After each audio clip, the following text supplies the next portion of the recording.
को लेकर एक बार सुनवाते हैं पहले आप लोगों को। मैं ये पूछना चाहता हूँ, एससी के लिए आपका विजन क्या था आप बताते, एसटी के लिए आपका विजन क्या था आप बताते, आदिवासी के लिए आपका विजन क्या था आप बताते, मजदूर के लिए आपका विजन क्या है बताते, किसान के लिए आपका विजन क्या है बताते, प्रदेश का आम आवाम किस प्रकार से प्रदेश के अंदर तरक्की करे उसके लिए बताते। बजट में कुछ नहीं है अलावा लीपा पोती के, और कुछ नहीं बताया। जो केंद्र की योजनाएं हैं उन्हीं योजनाओं के बाबत यहाँ पर जो है बता दिया गया कि साहब राजस्थान के लिए इनको चालू रखेगा। वो तो केंद्र सरकार चालू रखेगी कि उसमें क्या दिक्कत है। बाकी असल में काम देखा जाए तो गरीबों के लिए सरकार को करना चाहिए था कि गरीबों का जीवन स्तर किस तरीके से ऊँचा हो, उस बारे में कोई उम्मीद नहीं है। राजनीतिक भाषण था पुरानी सरकार के, उसको पोषना प्रशासन कहना ही कहना इतने अच्छे काम हुए और कोई विजन वाला बजट नहीं था। खाली राजनीति, केंद्र सरकार के प्रधानमंत्री की तारीफ करना। यहाँ राजस्थान की जनता के लिए क्या किया जाएगा उसके बारे में कुछ नहीं कहा गया है। डीजल पेट्रोल पे इनके खुद के संकल्प पत्र पे है कि डीजल पेट्रोल को हम वैट से हटाएंगे। तो मैं तो कह रहा हूँ ना, इसको जीएसटी में डालो। और ये कांग्रेस अपने मांग पत्र में भी करेगी कि जीएसटी में डालना चाहिए जिससे व्यापारियों को फायदा हो। तो ये बिल्कुल दिशाहीन बजट है जिसमें कोई दिशा नहीं, क्या करना चाहते हैं कुछ भी। और बीकानेर से रौनक मेरे सहयोगी हमारे साथ लगातार ग्राउंड से बने हुए हैं। रौनक, भजनलाल सरकार ने विकास का एक खाका खींच दिया है, मिशन 25 की एक तरह से तैयारी कर दी है। रिएक्शन आपकी तरफ से क्या आ रहे हैं, किस तरह से इस बजट को देखा जा रहा है, कितनी खुशी है और क्या लग रहा है किसको कितना मिला है बीकानेर में?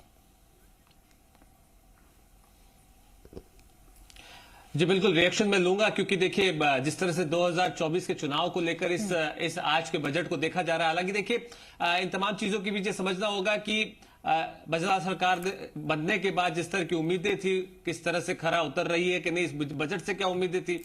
बातचीत में करता हूं, युवा मेरे साथ है, मैं समझता हूं क्या कहेंगे। सर देखिए, आप लोग लगातार बजट पे नजर बनाए हुए थे, क्या कुछ बीकानेर को मिला, क्या कुछ आप सोचते हैं कि इससे आने वाले वक्त में क्या डेवलपमेंट होगा, किस तरफ जाएगा ये बजट का जो रुख है? सर युवाओं के लिए देखेंगे तो युवाओं को 70,000 नई भर्तियां मिली है। हर संभाग स्तर पर युवाओं के लिए युवा साथी केंद्र खुले हैं। किसानों को देखें तो 33 लाख किसानों को बीज उपलब्ध कराए जाएंगे, खेतों की तारबंदी करवाई जाएगी, एग्री इंफ्रा फंड के लिए 2000 करोड़ रुपए मुहैया कराए गए हैं, गोपाल क्रेडिट कार्ड, गेहूं पर 125 रुपए एमएसपी का बोनस दिया गया है, गुड़ और चीनी को टैक्स से हटाया गया है। इसके अलावा भी सर देखेंगे स्टेट हाईवे को 1500 करोड़ रुपए दिए हैं। और सर अगर आप स्वास्थ्य में देखें तो लगभग अपने आयुष्मान योजना में डे केयर इलाज जोड़ा गया है। 5 लाख घरों पे ये सोलर लगवाएंगे। सर कुल मिला के सरकार के बजट को देखें तो इंटरिम बजट को देखते हुए सरकार ने हर वर्ग को खुश करने की कोशिश करी है। आप क्या कहेंगे, आप किस तरह से देख रही हैं? क्योंकि देखिए महिलाओं को बहुत उम्मीदें थी इस पूरे बजट से, किस तरह से? इस बार सरकार ने युवाओं के ऊपर फोकस किया है। काफी गरीब महिलाओं को, बालिका को फ्री एजुकेशन दी जा रही है और एनवायरनमेंट पे भी ध्यान दिया है, पॉल्यूशन पे ध्यान दिया है। इन सब के पेट्रोल और डीजल बचे, इसलिए 500 इलेक्ट्रिक व्हीकल की घोषणा की गई है, निकालेंगे राजस्थान में। आप क्या कहेंगे? देखिए जिस तरह से लगातार बात हो रही है, ये बजट पूर्णतः केंद्रीय बजट की तरह ही है। रोटी, कपड़ा और मकान के अलावा शिक्षा और स्वास्थ्य को भी मूलभूत सुविधाओं में लिया गया है। शिक्षा, स्वास्थ्य और एडमिनिस्ट्रेशन सर्विसेज को जो पिछड़े इलाके हैं वहां पे लागू करने के लिए 1000 करोड़ का प्रावधान और किया गया है। उसके अलावा उद्योग के जगत से अगर बात करूं मैं तो उस पॉइंट पे हमें जरूर थोड़ी निराशा लगी है। कुछ इंसेंटिव स्कीम्स या सब्सिडीज की जो उम्मीद थी लोगों को, व्यापारियों को, वो पूरी नहीं होती दिख रही है। बाकी कुल मिला के मिला जुला बजट है जिसमें सभी को खुश करने की कोशिश की गई है। अबे जी एक लास्ट कमेंट लूंगा आपसे। सोलर पर बात हो रही है, सोलर का बड़ा हब है, केंद्र सरकार लगातार बड़े प्रोजेक्ट लेकर के आ रही है। ये जो पूरा बेल्ट है, गंगानगर, हनुमानगढ़, इसके साथ साथ बीकानेर, जैसलमेर, पूरा बेल्ट जो है सोलर हब के तौर पर डेवलप हो रहा है। आप लोग किस नजरिए से देख रहे हैं? क्योंकि 5 लाख सोलर लगाने की बात की गई बजट। सोलर को देकर के गवर्नमेंट बहुत पर्टिकुलर है। बिल्कुल आपने सही बताया था अपने उद्घोषण में कि सोलर का राजस्थान में 12 महीने सनलाइट रहती है और सोलर को 5 लाख घरों में लगाने की ये जो योजना लेकर के आए, ये कहीं ना कहीं आम आदमी को इससे जोड़ना चाह रहे हैं कि लगभग सभी जो घर हैं वे सोलर का लाभ लें, उसी से बिजली जनरेट करें और अपने यूज में करें। क्योंकि राजस्थान में बिजली को लेकर के ऑलमोस्ट संकट रहता ही रहता है, पड़ोसी राज्यों से कोयला मंगाया जाता है, वो कहीं ना कहीं इससे एनवायरनमेंट को भी नुकसान है। तो सोलर को बढ़ावा दिया जाना मेरी राय में काफी एक वेलकम स्टेप है गवर्नमेंट का। उसके साथ साथ जो मैं देख रहा था इस बजट के अंदर सबसे अच्छी बात जो रही कि जयपुर के पास एक बहुत हाईटेक सिटी बनाई जा रही है। हमारे नियर बाय जो गुजरात स्टेट है, तो जी खुशबू। ठीक है रौनक, आपका रुख करेंगे। और क्योंकि शशि मेरे सहयोगी लगातार देखिए, क्योंकि जयपुर स्टूडियो से बने हैं, उनके पास मेहमान है, ये जो तमाम रिएक्शन आए हैं उनका जवाब हम जरूर लेंगे।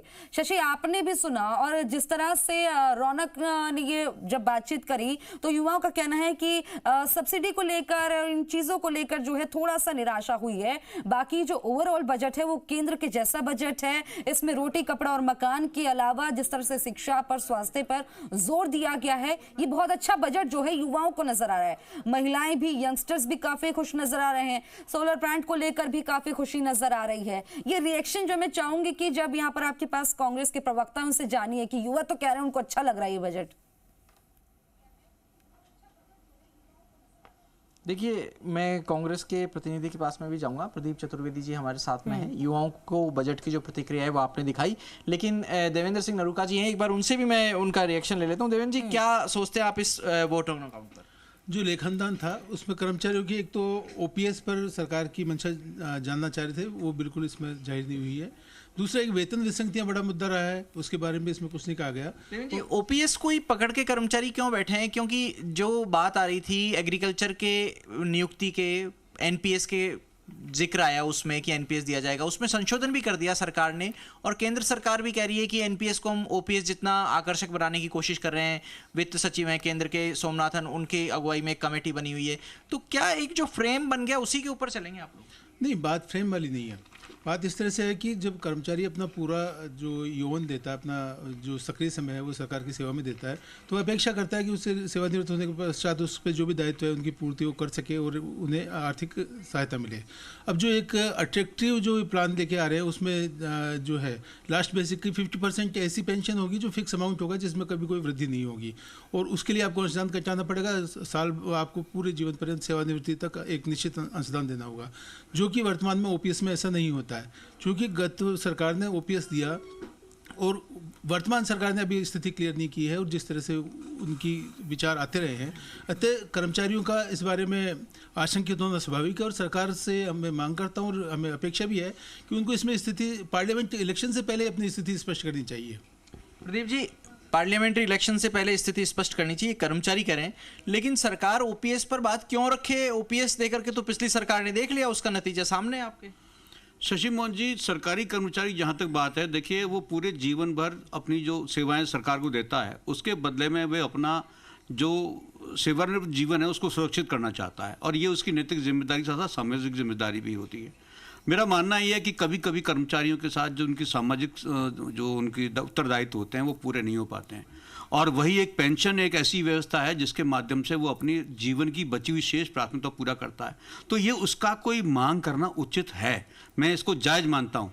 और सवाल यही है कि अगर वो अपने भविष्य को लेकर चिंतित रहेगा या उसके प्रति वो असंवेदनशीलता का एहसास करेगा, तो मैं समझता हूँ उसका जीवन अच्छा नहीं रहेगा। और मेरा मानना है कि सरकार की ये प्रतिबद्धता होनी चाहिए कि जो कर्मचारी इसकी सेवा करता हो, 40 से 45 सालों से सेवा करने के बाद उसका अगर सेवानिवृत्त जीवन असमंजस में रहे, तो मैं मानता हूँ ये सरकार की जिम्मेदारी है। दो सवाल और हैं। एक तो युवाओं के कुछ जगह से रिएक्शन आए, वो पॉजिटिव रिएक्शन आ रहे हैं। ठीक है शशि, ये रिएक्शन आप लीजिएगा, लेकिन देखिए वक्त एक ब्रेक का हो गया।